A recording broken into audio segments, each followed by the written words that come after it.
लक्ष द्या. चला हा काय चालू होतं आपलं. आता कीर्तन तेवढं कोणी म्हणू नका.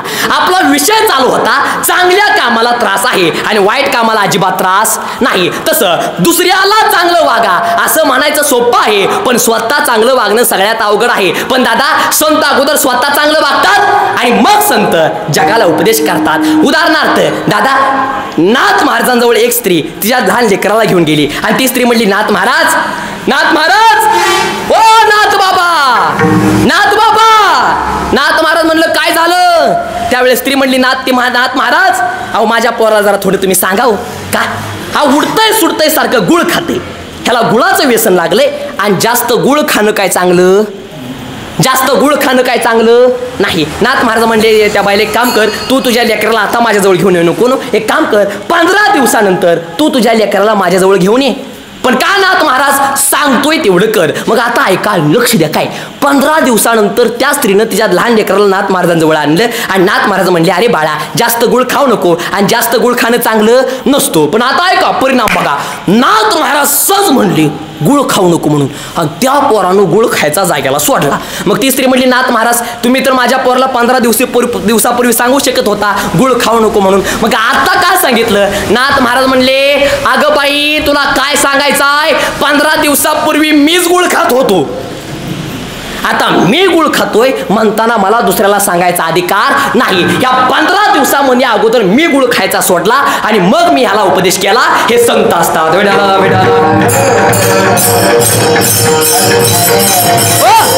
नाहीतर आताचे कीर्तनकार काय संतांसारखे नाहीत. एक कीर्तनकार कीर्तनात सांगत होता माणसाने आपल्या आई बापाची सेवा केली पाहिजे. माई बाप केवळ काशी त्याने न जावे तीर्थाशी. तेवढ्यात एक म्हातारा आडलं आणि त्या म्हाताऱ्यानं तेवढ्यात एक म्हातारा आला अमोल महाराज तेवढ्यात एक म्हातारा आलं आणि त्या म्हाताऱ्यानं कीर्तनकाराच्या कानाखाली असे खटकरणं लय जोरात बसली राव त्या कीर्तनकाराला. मग आता बाकीचे लोक म्हणली म्हाताराला होय तुम्ही त्या कीर्तनकाराच्या कानाखाली का दिली. तो म्हातारा म्हणला हा नालायक कीर्तनातनं सांगतो आपल्या आई बापाची सेवा केली पाहिजे आणि यानं 15 दिवस झालं हिनं याच्या आई बापांना घरातून बाहेर हाकलून दिलंय आणि सासू सासऱ्यांना घरामध्ये आणले. मग बाकीचे लोक म्हणली म्हाताराला होय हे तुम्हाला कसं काय कळलं. तो म्हातारा म्हणला मी याचा बाप आहे. काय करता सांगा. अहो भाजून पेरलेलं बियाणं फेल असतं. खडकावर पडलेला पाऊस फेल, शिळीच्या गळ्यातला लोंबलेलं सड फेल, आंधळ्या माणसाला आरसा फेल, बहिऱ्या माणसाला कीर्तन फेल आणि ज्या कीर्तनकाराचं आचरण चांगलं नाही तो कीर्तनकार फेल. बिडाला अरे मग संतांनी का उपदेश करावा याचं एकच कारण संत जसं बोलतात तसं संत काय करतात वागतात. मग चला उपदेश कोणी करावा. ले कटाळा लागलाय काय हा होय अण्णा तात्या ले कटाळा लागलाय काय. मावशी चहा सांगू द्या का चहा का कॉफी सांगू द्या होय चहा का कॉफी नाही सांगतो आता काय होईल ते होईल. चला आता वेगवेगळाच इतिहास होईल कीर्तनातनं. चहा का कॉफी सांगा लवकर सांगा. पाऊस पडलाय वगैरे पावसा पाणी लवकर बोललेलं बरं असतं. चहा का कॉफी चौकदार बाबा चहा का कॉफी कॉफी चालतंय का चालतंय का पण नाही सांगू दे असू द्या सगळ्यांना पेचायच्या. बरं आता ऐका मी तुम्हाला सगळ्यांना कॉफी सांगणार आणि त्याचे सगळे पैसे आमचे चौकदार बाबा भरणार. चालतंय का बाबा भरणार का नाही भरा म्हणा येईल मी काय सांगायला लागले की बरं असू द्या. उदार अंतकरणाचे चोपदार बाबा आहेत फक्त ते त्यांचं अंतकरण जगाला दाखवत नाहीत. चला विषय असा चाललाय मग उपदेश कोणी करावा बोला. चला रामानाना उपदेश कोणी करावा संतांनी करावा. उपदेश कुणाला करावा जो ऐकतोय त्याला उपदेश करावा. विठाला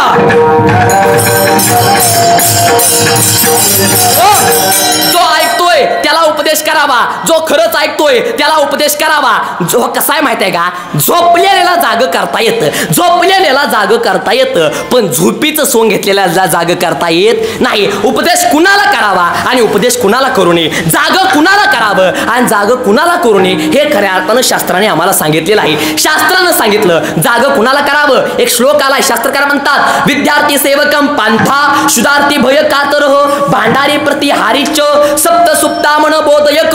जाग कुणाला करावं नीट ऐका. झोपलेल्या विद्यार्थ्याला जाग करावं. त्याला म्हणावं अरे बाबा उठ बाबा परीक्षा आली आहे अभ्यास कर. झोपलेल्या विद्यार्थ्याला जाग करावं. नाहीतर एक पोरगा निवांत असा विद्यार्थी झोपलेला त्याचा शिक्षक आला आणि तो म्हटला नालायका जरा थोडासा अभ्यास कर. तो पोरगा म्हणला गुरुजी अभ्यास केल्यावर काय होईल अरे बाबा अभ्यास केल्यावर चांगल्या कॉलेजमध्ये ॲडमिशन भेटेल. बरं चांगल्या कॉलेजमध्ये ॲडमिशन भेटल्यावर काय होईल? अरे बाबा चांगल्या नोकरीला लागशील. चांगल्या नोकरी लागल्यावर काय होईल? अरे चांगली छोकरी मिळेल. चांगली छोकरी मिळाल्यावर काय होतील? अरे मोठा बंगला बांधशील. बंगल्यावर बांधल्यावर काय होईल? अरे भरपूर पैसे कमवशील. पैसा कमवल्यावर काय होईल? अरे निवांत आराम करशील. मग गुरुजी आता काय करतोय? एवढं सगळं करून जर आराम करायचा आहे म्हणताना आता आराम केलेला काय वाईट आहे का? म्हणजे तुकोबरे म्हणतात ना, तुका म्हणे ऐसी बुद्धी ज्याची जड, तुका म्हणे ऐसी बुद्धी ज्याची जड आणि त्याहून दगड बरे देवा. आता ऐका, जाग कुणाला करावं? झोपलेल्या विद्यार्थ्याला जाग करावं. एखादा भुकेने व्यापलेला माणूस असेल त्याला जाग करावं. अजून कुणाला जाग करावं? जो पहिरदार आहे, पहिरकरी आहे त्याला जाग करावं. आणि जाग कुणाला करणे हे सुद्धा शास्त्राने सांगितले. शास्त्रकार म्हणतात अहिम पंचम चार्दुलम किमचम बालकम ततः परिश्वनच मूर्खच सप्त सुप्तामन बोधयक. अर्थात महाराज म्हणतात अहिम नृपंचम चार्दुलम, झोपलेल्या सापाला कधी सुद्धा जाग करू नये. झोपलेल्या वाघाला कधी सुद्धा जाग करू नये. झोपलेल्या आगीमावळाला कधी सुद्धा जाग करू नाही, नाहीतर मारून बघा दगड कसं असते नंतर ना. झोपलेल्या आगीमावळाला कधी सुद्धा जाग करू नये. झोपलेल्या बाळाला कधी सुद्धा जाग करू नये. झोपलेल्या मूर्ख माणसाला कधी सुद्धा जाग करू नये. आणि कसं आहे माहिती आहे का, कशी तुम्हाला त्यातली खोड तुम्हाला सांगतो. मूर्ख माणसं जेवढी जास्त झोपतील तेवढं समाजाचं कल्याण आहे. आणि वाईट माणसं आणि चांगली माणसं जेवढी जास्त झोपतील तेवढं समाजाचं वाटोळ आहे. कळा लागलंय तुम्हाला माझं बोलणं? मूर्ख माणसं, दुर्जन माणसं जेवढी जास्त फिरतील तेवढं समाजाचं वाटोळ आहे. आणि चांगली माणसं जेवढी जास्त फिरतील तेवढं समाजाचा उद्धार आहे. अरे दुर्जन माणसं जेवढी जास्त एकत्र येतील तेवढं समाजाचं वाटोळ आहे. आणि चांगली माणसं जेवढी जास्त एकत्र येतील तेवढं समाजाचं कल्याण आहे. पण तुम्ही अजून बघा, चांगली माणसं काही लवकर काही एकत्र होत नाहीत. इथे दोन कीर्तनकार एकत्र बसल्यावर एकमेकांची मापं काढतात. इथं दोन पकवाजवादक एकत्र बसल्यावर एकमेकांची मापं काढतात. काय करतात एवढं मला सांगा? आणि इथं दोन दावडी एकत्र आली, दोन दावडी म्हणतात अरे तुझ्याजवळ पैसे नाहीत म्हणून काय झालं? अरे आज मी पाचतो तुला, उद्या तू पाच मला, एकमेका साह्य करू अवघे धरू सुपंत. म्हणजे वाईट माणसं लगी एकत्र येतात का नाही तेवढं मला सांगा. वाईट माणसं लगी एकत्र येतात. एकदा झालं ते तिघजण दावडी होती, मी मैत्र आणि तिघजण दावडी होती आणि तिघांजवळ पैसे नव्हतं. त्यातला पहिला मित्र म्हणला अरे पार्टी झाली पाहिजे. काय झाली पाहिजे? पार्टी झाली पाहिजे. दुसरा म्हणला कशाची? तिसरा म्हणला बोकड्याची. तिसरा म्हणला लय टेन्शन घेऊ नका, आपल्या बायकोनं परवा दिवशी माहेरवरनं बोकड आणले बोकड कॉप्या खोऱ्या पार्टी. रात्री 1:30 वाजता घरी गेला. नीट ऐका, रात्री 1:30 वाजता घरी गेला, आणलं बोकाड, कापलं, केली party. Chicken with beer, happy new year, ग्यार द्यार दी बियर, वाढला फिवर, खराब झाला लिव्हर, आता जाग्याला मर.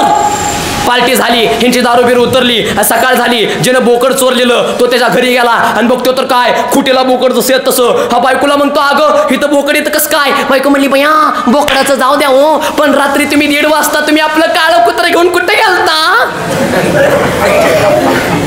कळलं का नाही? आता ज्याला कळलं त्याला कळालं, ज्याला नाही कळालं जे हरी दुसऱ्याच्या चपल्या न मारता जावा घरी. काय करता सांगा बरं? आता लय अवघड झालं. म्हणजे विषय असा चाललाय, वाईट माणसं लगी एकत्र होतात पण चांगली माणसं लगी एकत्र होतात का?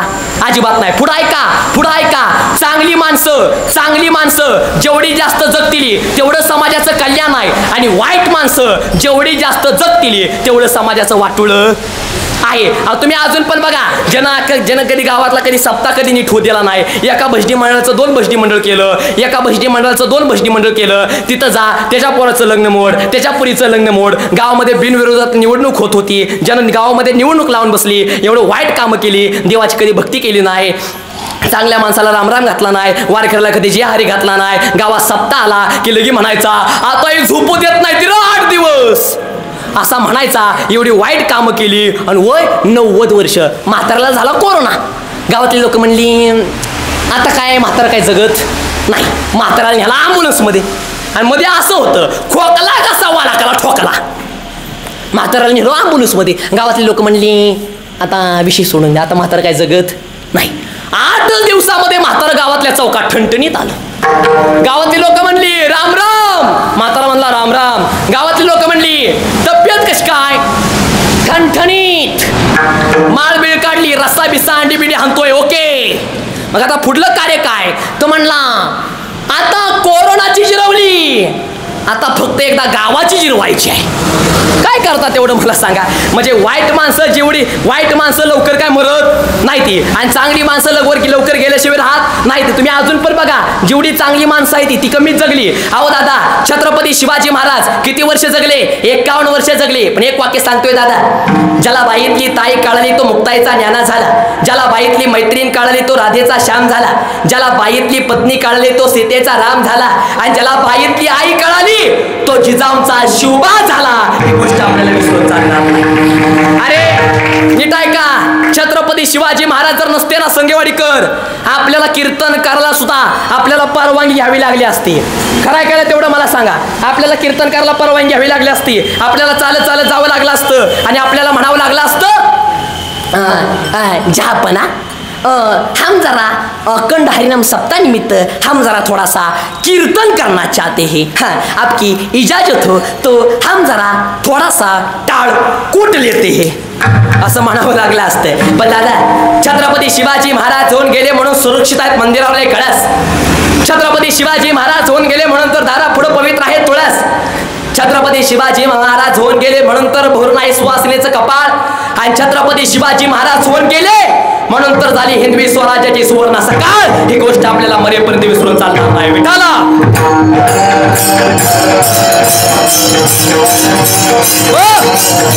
चांगली माणसं कमी जगली. छत्रपती शिवाजी महाराज 51 वर्ष, तुकोबाराय 42 वर्ष, स्वामी विवेकानंद 39 वर्ष, शंभूराजे 32 वर्ष, भगतसिंग 24 वर्ष, माऊली 22 वर्ष, आणि मुक्ताबाई 18 वर्ष जगल्या. पण ही मंडळी थोडं जगली, पण कसं जगली? हरी तुका म्हणे एक, तुका म्हणे एक मरणची सरे, आणि उत्तमची उरे कीर्ती मागे, किंवा गेले दिगंबर ईश्वर विभूती, आणि राहिल्या त्या कीर्ती जगा माझी. चला, जाग कुणाला करावं? जो ऐकतोय त्याला जाग करावं. जाग कुणाला करावं? उपदेश कुणाला करावा? जो ऐकतोय त्याला उपदेश करावा, आणि उपदेश काय करावा? त्याच्या हिताचा करावा. विठ्ठल विठ्ठल. मग आता अभंगाद्वारे तुकोबाराय उपदेश करतात. आता संत 3 प्रकारे उपदेश करतात. नॉर्मलचा आवाज वाढवा. संत 3 प्रकारे उपदेश करतात. जसं आई आपल्या मुलाला 3 प्रकारे उपदेश करते. आई आपल्या मुलाला किती प्रकारे उपदेश करते? बोला चला, किती प्रकारे उपदेश करते? 3 प्रकारे उपदेश करते. पहिल्यांदा आई म्हणते, बाळ्या, ए बाळ्या जरा थोडासा अभ्यास करे बाळ्या. पण पोरला सजासजी सांगितलं, पोरगा अभ्यास करतं का? होय, करतं का? अजिबात नाही ना. मग सहज सांगितलं पोरानं ऐकलं का? अजिबात नाही. मग आता मात्र आईला राग आला. आईनं काठी घेतली, त्या मुलाला भरपूर मारलं. मग आता मुलाला सुद्धा राग आला. मुलगा धावत मुलगा घराबाहेर गेला. मुलानं हातामध्ये दोरी आणली. मुलगा धावत आई जवळ आला, आणि मुलगा म्हणला, आई, ए आई, ही तर दोरी आई, आणि बाण माझ्या गळ्याला, आणि मार मला आई. शाळेत गेलो, गुरुजींची कटकट. शेतात गेलो, बाबांची कटकट. घरी आलो, तुझी कटकट. जागावं का मरावं? आता मात्र आईला वाईट वाटतं. खरं का नाही सांगा? आता मात्र आईला वाईट वाटतं. आई हातातली काठी आई बाजूला टाकते, त्या मुलाला जवळ घेते, आणि आई म्हणते, बाळ्या, ए सोन्या, राजा, तुला लहानाचं मोठं मी तुला मारायसाठी केलं का रे बाळ्या? अरे बाळ्या, तुला लहानाचं मोठं मी तुला मारायसाठी केलं? बाळ्या, आमचं जसं वाईट दिवस गेले तर बाळ्या, तसं तुझं वाईट दिवस जाता कामा नये. आणि खरंच आईचं प्रेम ते आईचंच प्रेम असतं ना. ले कुणाचे हित वाहे माऊलीचे चित्त, आईसी कळवळ्याच्या जाती करीला भावीन प्रीती. अरे आईचं काय प्रेम असतं. महिला मंडळ ऐका ना, महिला मंडळ, जोपर्यंत तुमच्या माहेरची माय जिवंत आहे ना, ऐका ना, जोपर्यंत तुमच्या माहेरची माय जिवंत आहे तोपर्यंत तुमच्यासाठी तुमचं माहेर असतं. लक्षात ठेवा. एकदा माहेरची माय जर निघून गेली ना, तुमचं माहेर हे कायमचं संपल्याशिवाय राहत नसतं. महिला मंडळ, तुम्ही भलं 50 वर्षाच्या असू द्या. ऐका ना आजी, तुम्ही 50 वर्षाच्या असू द्या, आणि तुमची बिचारी म्हातारी आई 80 वर्षाची असू द्या. पण महिला मंडळ, ज्यावेळेस तुम्ही माहेरून सासरला जाता ना, तुमची 80 वर्षाची माय तुमच्या पिशवीमध्ये काय ना काहीतरी देणार. आठवा जरा आपली माय, तुमची 80 वर्षाची माय तुमच्या पिशवीमध्ये काय ना काहीतरी देणार. वांगं देईल, बटाटे देईल, कारलं देईल. कांदा काय कुठं काय द्यायची गोष्ट असते? कांदा सुद्धा देणार बघा. वेगळं प्रेम असतं. पण एकदा माहेरची माय निघून गेली ना महिला मंडळ, तर तुमची पिशवी ही कायमची मोकळी झाल्याशिवाय राहत नसते. मला लक्षात ठेवा. आईचं प्रेम ते आईचं प्रेम असतं. डोळे मिटून जी प्रेम करते तिला पत्नी असं म्हणतात. ऐका, डोळे मिटून जी प्रेम करते तिला पत्नी असं म्हणतात. डोळे वटारून जी प्रेम करते तिला मैत्रीण असं म्हणतात. डोळे मिटेपर्यंत जी प्रेम करते तिला आई असं म्हणतात. आणि डोळ्यात प्रेम न दाखवता जो प्रेम करतो ना त्याला बाप असं म्हणतात. ही गोष्ट तुम्ही लक्षात ठेवा. बापाचं प्रेम ते बापाचं प्रेम असतं. बापाचं काय प्रेम असतं. पुरुष मंडळ ऐका ना, पुरुष मंडळ, जोपर्यंत तुमच्या जीवनातला बाप जिवंत आहे ना पुरुष मंडळ, तोपर्यंत तुम्ही समजावं की तुमचा सुखाचा सागर भरून नाही. एकदा बाप निघून गेला ना तुमचा सुखाचा सागर आटल्याशिवाय राहत नसतो. बघा, लक्षात ठेवा. बाप म्हणजे कोण हो? ब म्हणजे बलवान आणि प म्हणजे पाठिंबा. आपल्या लेकराच्या मागे ज्याचा कायमस्वरूपी बलवान पाठिंबा असतो ना दादा, त्याला बाप असं म्हणतात. लक्षात ठेवा. बापाचं प्रेम ते बापाचं प्रेम असतं. पण दादा, मला कधी मला आज जर परिस्थिती जर बघितली तर मला कधी वाईट वाटतं. दादा, बापाची चप्पल तुटली तर ती तुटलेली चप्पल बाप दुसरी घेत नाही. अरे, तुटलेली चप्पल बाप गाठीनं सुटलेनं बांधतो. पण मुलाला मात्र 1-2 हजाराचा चांगला बूट घेऊन देतो. खराय का नाही तेवढं मला सांगा. होय, बोला ना, खराय का नाही तेवढं मला सांगा. अरे, बापाचं बनेल फाटलेलं बनेल बाप गाठीनं बांधतो. पण मुलाला मात्र 4-5 हजाराचे कपडे चांगली दिवाळीला घेऊन देतो. बाप स्वतःची सायकल विकतो पण मुलाला मात्र चांगली मोटरसायकल घेऊन देतो. पण मला कधी वाईट वाटतं दादा, लहान असताना आम्ही बापाच्या खांद्यावरती बसायचो आणि देवाचं दर्शन घ्यायचो. खरंय का नाही पुरुष मंडळ? अरे आठवा आपला बाप. आम्ही लहान असताना बापाच्या खांद्यावरती बसायचो आणि देवाचं दर्शन घ्यायचो. पण लहान असताना आम्हाला कळालं नाही की आम्ही देवाच्या खांद्यावरती बसून आम्ही मूर्तीचं दर्शन घेतोय. हे आम्हाला कळालंच नाही ना, हे आम्हाला कळालंच नाही. पण दादा, आपल्या भारत देशाचा क्रिकेट टीमचा कॅप्टन, त्याचं नाव काय? पटकरना बोला तरुण मंडळ. आपल्या भारत देशाच्या क्रिकेट टीमचा कॅप्टन, त्याचं नाव रोहित शर्मा किंवा विराट कोहली. अरे, विराट कोहली जर 22.5 फूट धावला तर कोट्यावधी तरुण मुलं उभारून टाळ्या वाजवतात. मला त्या मुलांना प्रश्न विचारायचा आहे, अरे विराट कोहलीसाठी तरी तुम्ही टाळ्या वाजवल्या, पण तुमचा बाप तुमच्या आयुष्याच्या मॅच साठी बैलांच्या माग या बांधावर त्या बांधावर दिवसभर फेऱ्या मारतो. कधी त्या बापाचं कधी टाळी वाजवून कौतुक केलं काय? केलं कधी कौतुक? आम्हाला बाप कोण हे आम्हाला कळालंच नाही रे. अरे, मला कधी वाईट वाटते एका गोष्टीचं. लोक शपथ घेताना सुद्धा माणसं आईची शपथ घेतात. आईला लांगड्याचा पाय म्हणतात, दुधावरली साय म्हणतात. रस्त्यातून चालत चाललो, पायात काटा जरी घुसला तर आमच्या तोंडातनं आई ग असा शब्द बाहेर निघतो. बाप शब्दाच्या सुद्धा लायकीचा नसतो ना का? पण रस्त्यावरून जात असताना एखादा भला मोठा ट्रक आमच्या दिशेने आला ना तर आमच्या तोंडातनं बाप रे असा शब्द निघल्याशिवाय हात नसतो. काय मत आहे सांगा? छोट्या संकटाला आई आठवते, पण मोठं संकट आलं तर बाप आठवल्याशिवाय हात नसतो. बाप कोण असतो? बाप कष्टाचा काबाडी, बाप कष्टाचा काबाडी, ऊस मळ्यात तोडतोया, भाकर पोरांना ठेवून कांड उसाच चाकतोया, भाकर पोरांना ठेवून कांड उसाच चाकतोया. दादा, हे बापाचं प्रेम असतंय. दादा, आली गावाची जत्रा, आली गावाची जत्रा, बाप गावाला जायाचा, उदार पादार कपडे पोरांना आणायचा, खवीस खवासी फाटलेलं, सुई दोऱ्यानं शिवलेलं, माझ्या बापाच्या धोतराला सदा ठिगळ लावलेलं. मला कसंच होत या बाप दुसऱ्याचा पाहताना, माझा हुंदका दाटतो या गोष्ट बापाची सांगताना, माझा हुंदका दाटतो या गोष्ट बापाची सांगताना. विठ्ठल विठ्ठल.